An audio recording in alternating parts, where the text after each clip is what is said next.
الله السميع العليم من الشيطان اللعين الرجيم. بسم الله الرحمن الرحيم. الحمد لله الذي لا يبلغ مدحته القائلون ولا يحصي نعماءه العادون ولا يؤدي حقه المجتهدون. الذي لا يدركه بعد الهمم ولا يناله غوص الفتن جلت عظمته.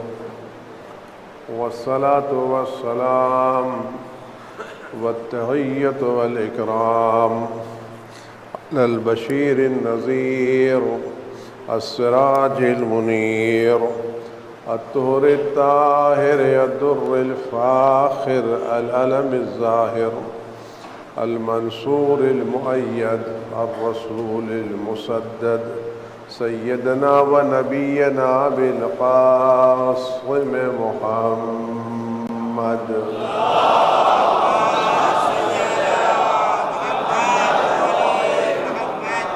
وآله الطيبين الطاهرين المعصومين المظلومين الذين أذهب الله عنهم الرجس وطهرهم تطهيرا.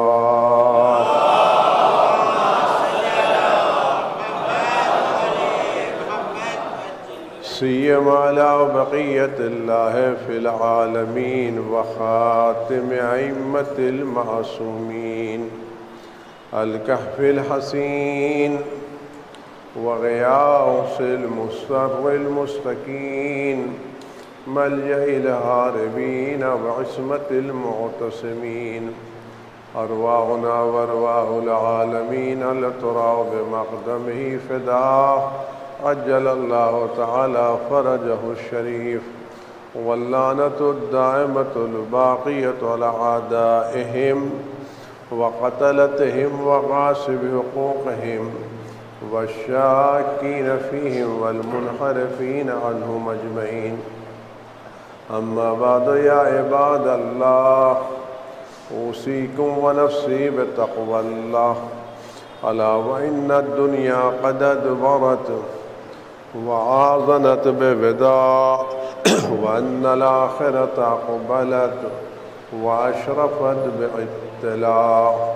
ألا وإن اليوم المزمار وغدا السباق السبقة الجنة والغاية النار. أفلا طائب من خطيته قبل منيته العامل لنفسه قبل يوم بوسه. عزیزان گرامی، بعض روایتوں کے اعتبار سے 15 شوال حضرت امام جعفر صادق علیہ السلام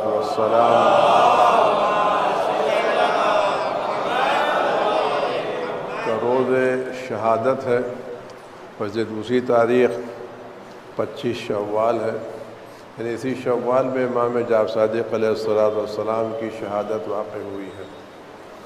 آج ہم اس دنیا میں جعفری کے نام سے پہچانے جاتے ہیں۔ ہماری فقہ، ہمارے عقائد، ہمارے اخلاق، ہمارے احکام، ہماری دینی زندگی کے تمام مسائل حضرت امام جعفر صادق علیہ السلام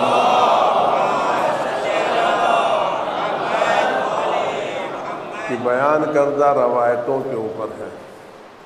اور اس میں یہ بات آپ کے ذہن عالی میں رہنا چاہیے کہ ہماری فقہ، ہم جس فقہ پر عمل کر رہے ہیں اس فقہ کا دائرہ خدا اور رسول سے ملتا ہے۔ بقیہ کی جو فقہ ہیں ان کا دائرہ کس سے ملتا ہے، سلسلہ کہاں ملتا ہے، یہ وہ خود بہتر جانتے ہیں۔ میں آپ سارے سے گزارش کروں کہ آپ غور کریں اور اپنے مذہب کی حقانیت اور اپنے اعمال کے صحیح ہونے پر خدا کا شکر ادا کریں۔ خدا نے آپ کو جعفری قرار دیا اور خدا نے آپ کو امام جعفر صادق علیہ السلام کے فقہ سے متمسک قرار دیا۔ حضرت رسول خدا صلی اللہ علیہ وآلہ وسلم کی روایت ہے، اور یہ وہ روایت ہے جس کو شیعوں نے بھی نقل کیا ہے اور اہل سنت کے علماء نے بھی نقل کیا ہے۔ آیت اللہ العظمیٰ حضرت آغا برجردی رحمۃ اللہ علیہ کے زمانے میں مصر میں ایک ادارہ بنا تھا، دار التقریب بین المسلمین۔ اس ادارے میں دنیا کے اتنے بھی مسلمان تھے ان کے علماء شریک تھے۔ اس کو دار التقریب یعنی مسلمانوں کو قریب کرنے کا ارادہ تھا، جس میں سارے فقہ کے لوگ اور بڑے بڑے علماء شریک تھے۔ تو اس دار التقریب کے علماء نے اور اس دار التقریب سے حدیث ثقلین شائع کی گئی تھی۔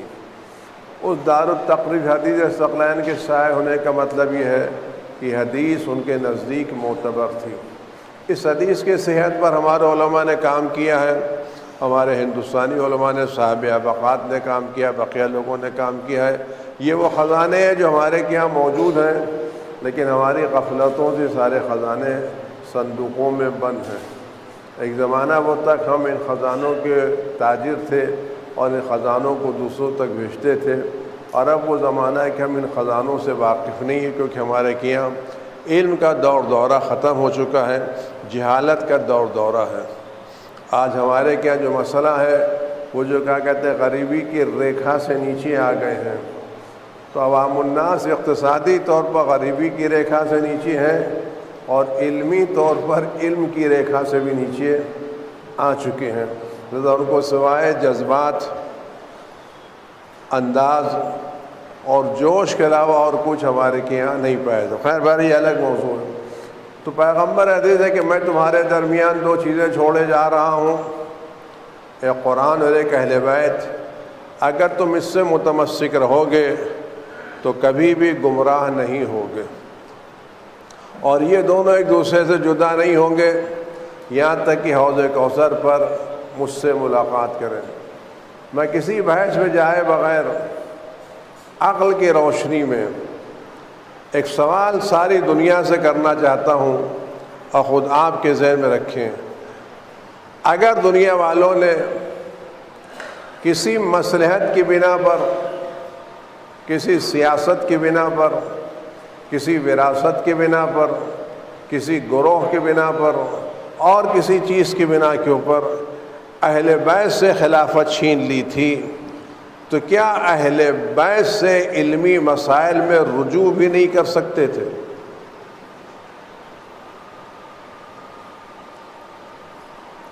اگر کسی بنا پر آپ نے کسی پڑھے لکھے ڈاکٹر کو اس کے عہدے سے برطرف کر دیا اور وہ ڈائریکٹر تھا، اس کے بعد آپ نے دوسرے کو بٹھا دیا، پرنسپل تھا دوسرے کو بٹھا دیا، تو کیا اس کے بعد آپ طبی مسائل میں، میڈیکل میں اس سے رجوع بھی نہیں کر سکتے تھے؟ اگر آپ اس کو کرسی پر نہیں دیکھنا چاہتے تھے تو کم از کم اپنے میڈیکل مسائل میں اس سے رجوع تو کرتے۔ اگر آپ اہل بیت سے کسی بنا پر، ناجائز بنا کے اوپر، حسد کی بنا پر، کینے کی بنا پر، جو بھی آپ ترتیب دیں، ان کو خلافت سے محروم کیا تھا، تو کیا آپ دینی مسائل ان سے رجوع نہیں کر سکتے تھے؟ پیغمبر جب تک تم ان سے متمسک رہو گے اس وقت تک تم گمراہ نہیں ہوگے۔ اور اہل بیت کے بارے میں پیغمبر نے فرمایا نا مدد علم وعلی بابھا، اگر آپ اس کو کرسی پر نہیں دیکھنا چاہتے تھے تو کم از کم اپنے میڈیکل مسائل میں اس سے رجوع تو کرتے۔ اگر آپ اہل بیت سے کسی بنا پر، ناجائز بنا کے اوپر، حسد کی بنا پر، کینے کی بنا پر، جو بھی آپ ترتیب دیں، ان کو خلافت سے محروم کیا تھا، تو کیا آپ دینی مسائل ان سے رجوع نہیں کر سکتے تھے؟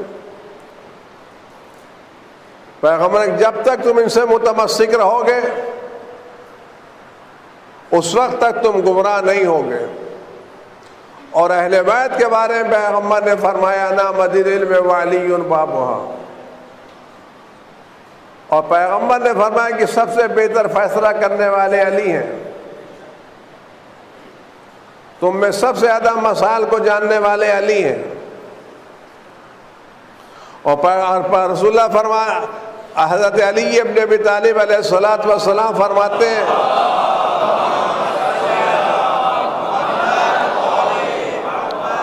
رسول اللہ صلی اللہ علیہ وآلہ وسلم نے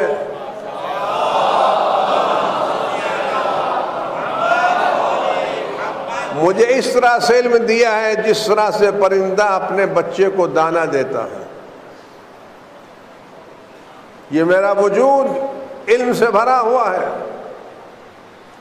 اور یہ علم رسول اور یہ علم علی ان کی نسلوں میں بعد نسل جاری رہا. میں ایک چھوٹا سا سوال آپ سب سے کر آپ غور کریں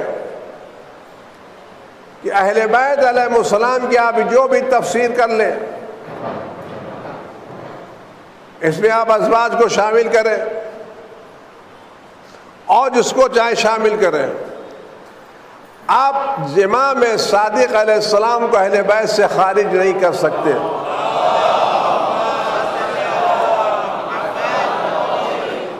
اس نقطے پر آپ غور کریں. آپ جس کو شامل کرنا چاہیں آپ کا مسئلہ ہے لیکن آپ امام صادق علیہ السلام کو اہل بیت سے خارج نہیں کر سکتے. امام باقر علیہ السلام کو اہل بیت سے خارج نہیں کر سکتے.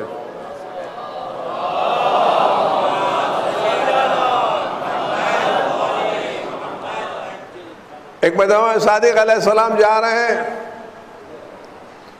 اور آپ کے ہاتھ میں رسول اللہ کا عصا ہے. وہاں سے ایک عالم کا گزر ہو رہا ہے. وہ کہتا ہے یہ رسول اللہ کا عصا ہے میں اس کو چومنا چاہتا ہوں. تو امام نے ہاتھ بڑھایا اگر چومنا ہے تو عصا کے بجائے ہاتھ چومو اس میں رسول اللہ کا خون دوڑ رہا ہے. اگر ہاتھ سے مس ہونے کی بنا پر یہ عصا معتبر ہے تو میری رگوں میں رسول اللہ کا خون دوڑ رہا ہے. علم اہل بیت علم خدا، علم اہل بیت علم رسول خدا. تو اہل بیت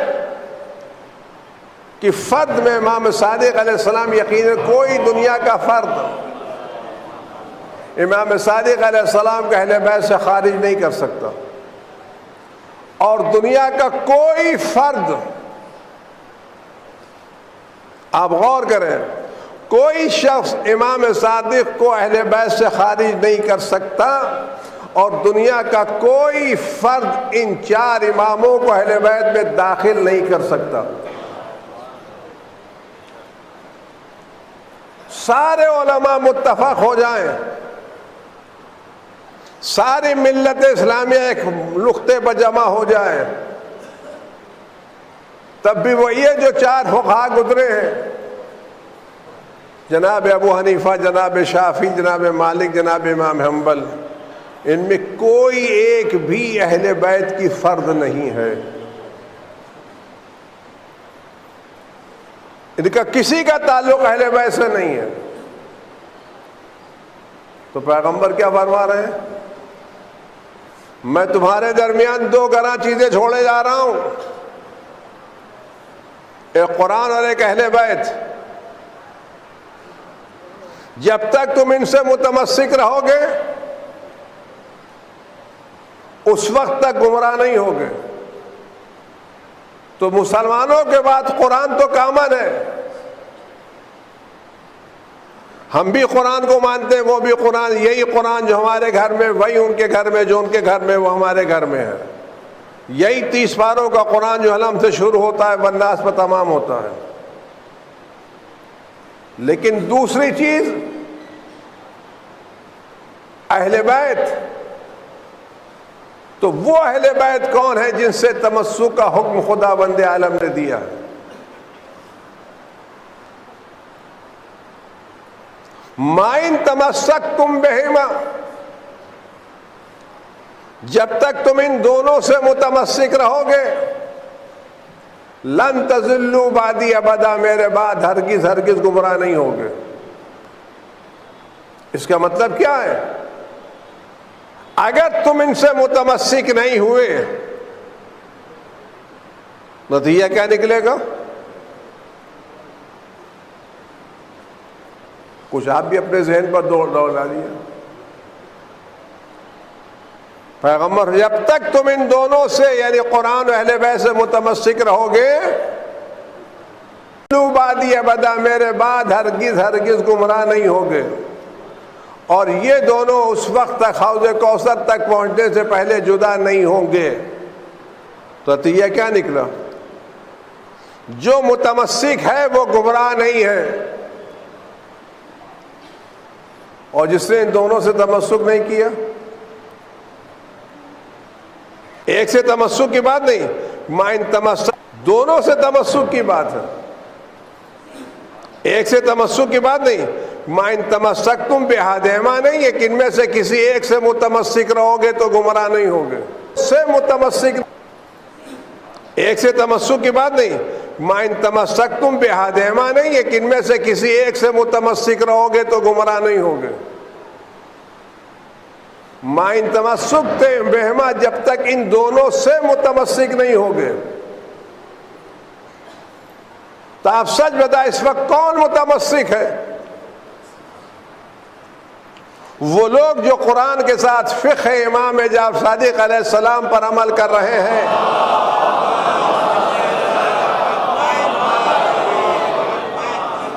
وہ متمسک ہیں، یہ جو فقہ امام صادق پر عمل نہیں کر رہے ہیں وہ متمسک ہیں۔ کون متمسک ہے؟ دامن کس نے پکڑ رکھا ہے؟ کس کے ہر مسئلے کے نیچے امام صادق کی روایت ہے، اور بقیہ مسئلوں میں، اور آپ غور کریں، اس لیے وہ لوگ جو اہل بیت سے متمسک نہیں تھے اور گورنمنٹ نے، حکومتوں نے ان کو امام کے مقابلے پر کھڑا کیا تھا، ان کی حالت کیا تھی؟ سمپل مسئلے نہیں معلوم تھے۔ جیسے کورونا میں بہت سے ڈاکٹر تھے جو پڑھے لکھے کچھ بھی نہیں تھے، بڑے بڑے بورڈ لگائے ہوئے تھے، کتنے لوگوں کی جان لے کے چلے گئے۔ امام کے سامنے ایک صاحب آئے تو میں نے پوچھا، سنا تم فتویٰ دیتے ہو؟ کہ ہاں فتویٰ دیتے ہو۔ کہاں سے دیتے ہو؟ بیس کیا ہے، بنیاد کیا ہے؟ کہ قرآن سے دیتا ہوں۔ کہ قرآن میں نہ ملے تو کہاں سے فتویٰ دیتے ہو؟ کہ حدیث سے دیتا ہوں۔ آپ غور گئے، پہلی جملے پہ آدمی نے اپنی شکست تسلیم کر لی۔ قرآن کہتا ہے ہر خشک و تر قرآن میں موجود ہے۔ ان کا یہ کہنا قرآن میں نہیں ہے، اس کا مطلب وہ خود قرآن سے پوری طرح سے واقف نہیں تھے۔ اگر قرآن سے واقف ہوتا تو کہتے مولا سارا کچھ تو قرآن میں موجود ہے۔ کیا قرآن میں نہیں ہے تو کہاں سے فتویٰ دو گے؟ کہ حدیث سے دوں گا، حدیث میں بھی نہیں ملا تو کیا کرو گے؟ کہ اپنی عقل سے قیاس سے فتویٰ دوں گا۔ کہ بتاؤ نماز زیادہ محترم ہے یا روزہ؟ بتاؤ تو صحیح، پھر تم عقل سے فیصلہ کر رہے ہو نا، نماز زیادہ ہے میں اسلام میں یا روزہ؟ کہ نماز کیوں؟ دیکھیے نماز کسی حالت میں معاف نہیں ہے، سوتے میں، جاگتے میں، سفر میں، حضر میں، ڈوبتے میں، کہیں بھی نماز و نماز پڑھنا ہے۔ روزہ مریض پر نہیں ہے، مسافر پر نہیں ہے، عورتوں پر نہیں ہے، دودھ پینانے والی عورتوں پر نہیں ہے، مزدور جو کام کریں ان پر نہیں ہے۔ روزہ بہت سے لوگوں ساقط ہے۔ اور نماز ہوا اگر نماز کے بارے میں اگر نماز قبول تو ساری عبادتیں قبول، نماز رد تو ساری عبادتیں رد. تو نماز کا درجہ اہم ہے، روزہ اس درجے پر نہیں جس درجے پر نماز ہے. تو جب نماز کا درجہ اہم ہے اور روزے کا درجہ نماز سے کم ہے، یہ بتاؤ کہ عورتوں کے مخصوص ایام میں روزوں کی قضا واجب ہے، نماز کی قضا واجب نہیں ہے. عقل کیا کہتی ہے؟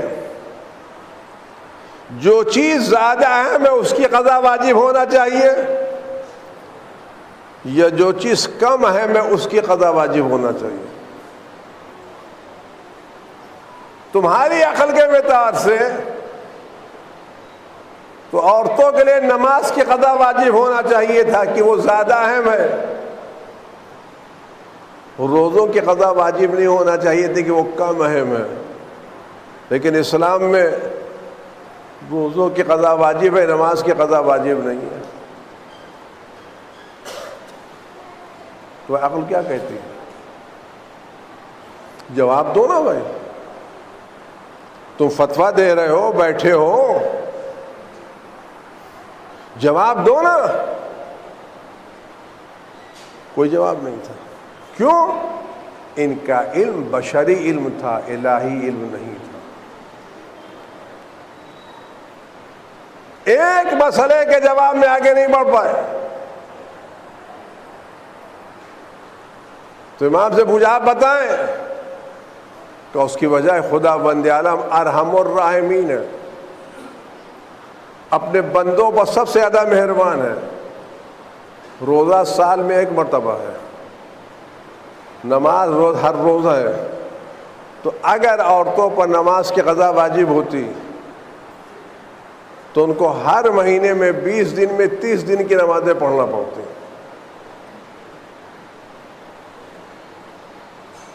اور سال بھر میں 9 دن 10 دن روزے رکھ لیتے ہیں. تو نماز کی قضا واجب ہوتی تو مرد روزانہ ایک نماز پڑھتے، عورتوں کو 1.5 نمازیں پڑھنا پڑتی. آپ غور کریں کس طرح سے لوگوں نے اہل بیت کو چھوڑا ہے. نجات کا واحد راستہ اہل بیت علیہ السلام کی پیروی ہے، اور امام صادق علیہ السلام کی فقہ ہے.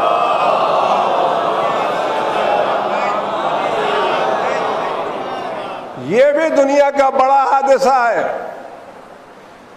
کہ لوگوں نے شاگردوں کی فقہ کو مانا، استاد کی فقہ کو چھوڑ دیا.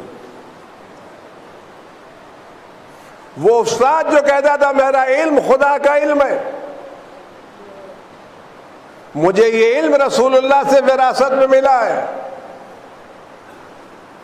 میرے پاس کتاب علی ہے، میرے پاس مصحف فاطمہ ہے، میرے پاس علم جعفر ہے. جو علم کا دعوے دار تھا لوگوں نے اس کی باتوں کو نہیں مانا،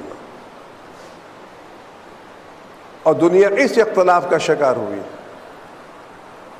فقہ امام صادق آج بھی دنیا کا عظیم ترین فقہ ہے، اور یہ فقہ واحد فقہ ہے جس میں اس وقت دنیا کے نئے نئے مسائل کا حل پوری طرح سے موجود ہے. اور آپ غور کریں فقہ امام صادق کون سی فقہ ہے. صرف آپ مسئلے پر نہ دیکھیں، بقیہ تمام لوگوں نے، اکثر لوگوں نے 4 لوگوں کے بعد فقہ میں اجتہاد کا دروازہ بند کر دیا. اجتہاد یعنی تحقیق، جستجو، ریسرچ. اجتہاد ہمارے کیا مطلب وہ نہیں جو نص کے مقابلے پر ہو.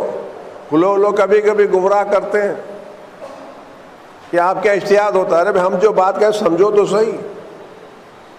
اگر کسی کو اعتراض کرنا ہے کہلے سمجھے تو صحیح، فقہ میں شیعوں میں اجتہاد ہے کیا. اگر کوئی آدمی شیعہ فقہ پر شیعہ اجتہاد پر اعتراض کر رہا ہے تو آپ یقین جانیے وہ شیعہ اجتہاد کے الف سے بھی واقف نہیں چل جائے کہ پورے اجتہاد سے، اس کو اجتہاد کی ابھی CD بھی نہیں معلوم ہے، خالی جذبات سے کام تھوڑی چلتا ہے۔ اس نتیجہ کیا نکلا؟ آج سب لوگوں نے 4 کے بعد ریسرچ کا دروازہ بند کر دیا، ہمارے کے آج بھی ریسرچ کا دروازہ کھلا ہوا ہے، اور یہ امام صادق علیہ السلام کی فقہ کا نتیجہ ہے اور ان کی تعلیمات کا نتیجہ ہے کہ دنیا کے بے پناہ دباؤ کے باوجود، پریشر کے باوجود، ہر طرف سے ستائے جانے کے باوجود، ہر طرح کا ظلم سہنے کے باوجود ہم میں آج تک کوئی دہشت گرد گروہ پیدا نہیں ہوا۔ آج بھی پوری دنیا میں ہم پرامن شہری کے نام سے جانے جاتے ہیں، آج بھی پوری دنیا میں شیعہ سب سے محترم، مکرم، پرامن، بہتر زندگی کے عنوان سے پہچانے۔ آپ کہیں چلے جائیے، آپ ہندوستان کی خبر لے لیجئے، میں نے کہا کہ سب سے کم کرائم کا ریٹ اگر کسی قوم میں ہے تو شیعہ قوم، سب سے کم، جبکہ سب سے زیادہ ہم ستائے جاتے ہیں، ہمارے حقوق مارے جاتے ہیں، اقلیتوں نام پر جو کچھ آتا ہم کو کچھ بھی نہیں ملتا، لیکن اس کے باوجود ہمارے کیا کرائم کم ہے، ہمارے افراد کرائم کے میدان میں گرفتار کم ہے، ہماری قوم میں کوئی دہشت گرد گروپ نہیں۔ کیوں؟ یہ امام صادق کی فقہ کا نتیجہ ہے، یہ اہل بیت کی تعلیمات کا نتیجہ ہے۔ اور جس طرح سے ہم یہاں دنیا میں کرائم سے پاک ہیں، اسی طرح انشاءاللہ ہم امام صادق کا دامن پکڑ کے قیامت میں بھی کرائم سے پاک ہوں گے اور جلدی جلدی حساب کتاب کا مسئلہ حل کر کے جنت میں پہنچ جائیں گے، اور بقیہ لوگ اپنے اماموں کے پیچھے پڑے ہوئے اپنی نمازوں کا حساب دے رہے ہوں گے۔ تو میں یہ کیوں کیا کہ خدا ہم سب کو زندگی کے آخری لمحات تک امام صادق علیہ الصلاۃ والسلام کی فقہ پر ثابت قدم رہنے کی توفیق عنایت فرمائے۔ عزیزان گرامی، امام صادق علیہ السلام نے اپنے فرزند کو وصیت کی ہے، اس پر آپ غور کریں۔ فرماتے ہیں میرے لال ان حفاظت کی یاد کرنا کہ وہ شخص جو خدا بند عالم کے دیے ہوئے رزق پر راضی رہتا ہے وہ ہمیشہ بے نیاز رہتا ہے، اور جو شخص دوسروں کی نعمتوں پر آنکھیں گاڑے رہتا ہے وہ ہمیشہ فقیر رہتا ہے۔ اس نے اچھا کپڑا پہن لیا، اس نے اچھی گاڑی خرید لی، جو دوسروں کو آنکھوں کے گڑھ کے دیکھتا ہمیشہ فقیر رہتا ہے۔ اس کے فرماتے ہیں وہ شخص جو خدا بند عالم کے رزق کی تقسیم پر راضی نہیں ہے وہ خدا بند عالم کے فیصلے پر تہمتیں لگا رہا ہے۔ وہ شخص، یہ جملہ بڑا ہے، وہ شخص جو دوسروں کی گناہوں کو، لغزشوں کو کم سمجھتا ہے وہ اپنی لغزشوں کو بڑا سمجھتا ہے۔ جو شخص دوسروں کی لغزشوں کو کم سمجھتا ہے وہ اپنی لغزشوں کو بڑا سمجھتا ہے، لیکن جو شخص اپنی لغزشوں کو چھوٹا سمجھتا ہے وہ دوسروں کی لغزشوں کو بڑا سمجھتا ہے۔ یعنی ہمیشہ دوسروں کی کوتاہیوں کو کم سمجھو، اپنی کوتاہیوں کو بڑا سمجھو۔ ہم ہمیشہ دوسروں کے عیب نکالتے ہیں اور اپنے عیب بھول جاتے ہیں۔ اس کا فرماتے ہیں یہ جملہ وہ اے میرے لال، وہ شخص جو دوسروں کے عیب تلاش کرتا ہے ایک دن اس کے گھر کے عیب دوسروں تک پہنچ جاتے ہیں۔ جو شخص دوسروں کے عیب تلاش کرتا رہتا ہے، ان کی شارٹ کمنگ تلاش کرتا رہتا ہے اور ان کے جملوں کو پکڑ پکڑ کر واٹس ایپ پر بھیجتا رہتا ہے، سوشل میڈیا پر بھیجتا رہتا ہے، ایک دن اس کے بھی گھر کے عیب ظاہر ہوں گے۔ اور اس فرماتا ہے کہ جو شخص اپنے بھائی پر بغاوت کرتا ہے وہ خود ایک دن قتل کا شکار ہوگا، اور جو اپنے بھائی کے لیے کنواں کھودتا ہے خود ایک دن اس میں گرے گا۔ اور جو بیوقوفوں کے ساتھ رہتا ہے وہ ذلیل ہوتا ہے، جو علماء کے ساتھ رہتا ہے وہ عزت دار ہوتا ہے۔ دیکھو شبہ ناک جگہ پر نہ جاؤ، اس فرماتے ہیں میرے لال حق کی بات کرو، چاہے تمہارے موافق ہو یا تمہارے خلاف ہو۔ اہل بیت کی تعلیمات آج بھی دنیا والوں کے لیے زندگی کا سبب ہے۔ ہمیں چاہیے کہ ہم ان معلومات پر عمل کریں اور ان سے اپنے دین کا وقار قرار دیں۔ اعوذ باللہ من الشیطان الرجیم، بسم اللہ الرحمن الرحیم۔ قل هو اللہ احد اللہ الصمد لم یلد ولم یولد ولم یکن له کفوا احد۔